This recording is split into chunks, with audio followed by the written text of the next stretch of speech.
149편의 시인 역시 할렐루야를 언급한 후 하나님께 새 노래로 노래하며 성도의 모임 가운데서 찬양하라고 외칩니다.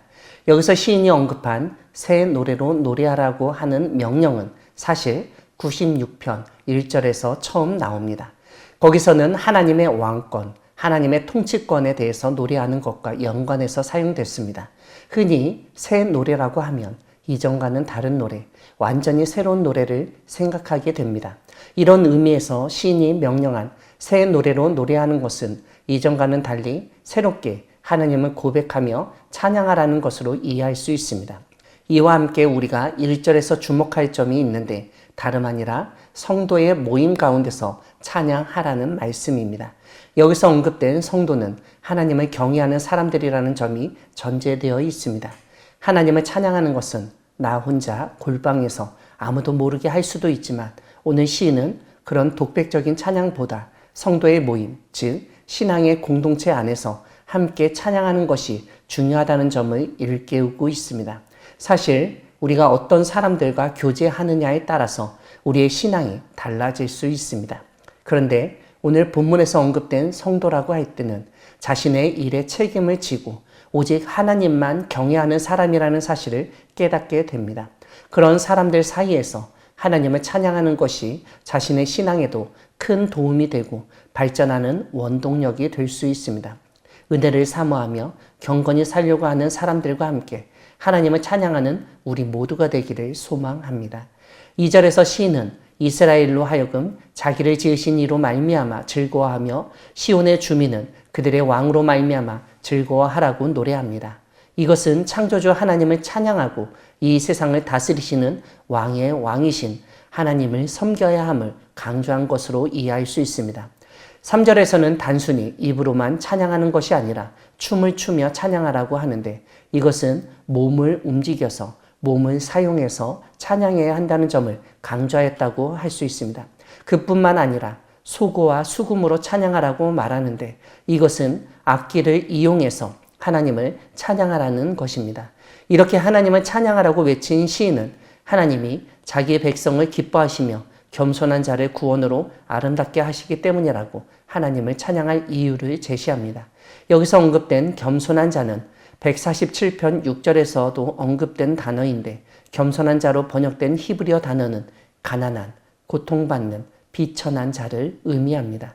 이 세상에서 경제적으로 가난하고 육체적으로나 정신적으로 고통받고 사회적으로 천대당하는 사람들을 하나님이 오히려 구원으로 아름답게 해주신다는 말씀은 그들을 그 상태에서 건져내 주시고 다른 사람들 보기에 무엇보다 하나님 보시기에 아름답고 좋게 회복시켜 주셔서 자랑스러운 사람이 되게 하신다는 의미입니다. 5절에서 시인은 다시 한번 성도들에게 영광 중에 즐거워하며 기쁨으로 노래하라고 외칩니다. 그런데 우리가 주목할 점은 침상에서 기쁨으로 노래하라고 한 점입니다. 침상이라는 공간은 우리가 잠을 자는 곳, 평안히 쉬는 곳으로 인식하곤 하는데 그러한 공간에서도 하나님을 찬양해야 함을 일깨웁니다. 6절을 보면 시인은 성도들의 입에는 하나님에 대한 찬양이 있고 손에는 두날 가진 칼이 있다고 묘사합니다. 7절은 이곳으로 다른 나라들에 보복하고 민족들을 벌한다고 알려줍니다. 8절과 9절에서는 왕들은 사슬로 귀인은 철고랑으로 결박하고 기록한 판결대로 그들에게 시행할 것이라고 노래합니다.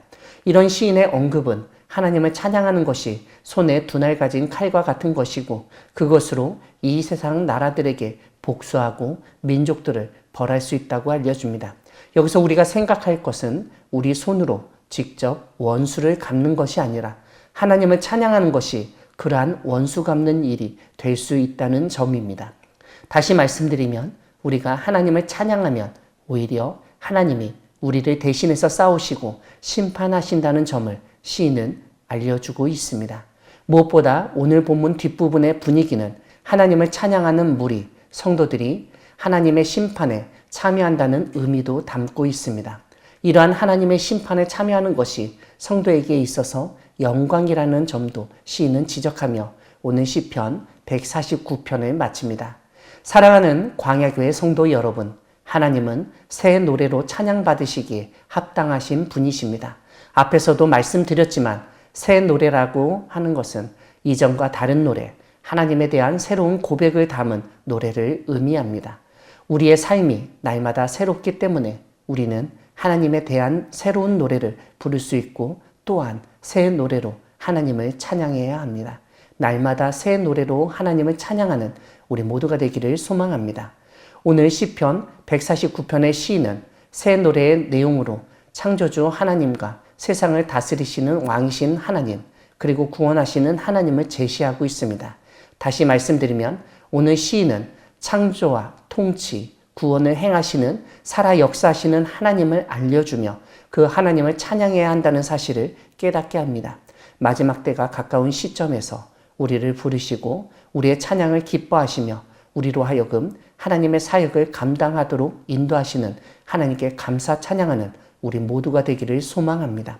이 세상을 창조하시고 통치하시며 구원과 심판을 행하시는 하나님을 기뻐하고 즐거워하며 날마다 새롭게 찬양하는 우리 모두가 되기를 소망합니다. 아멘.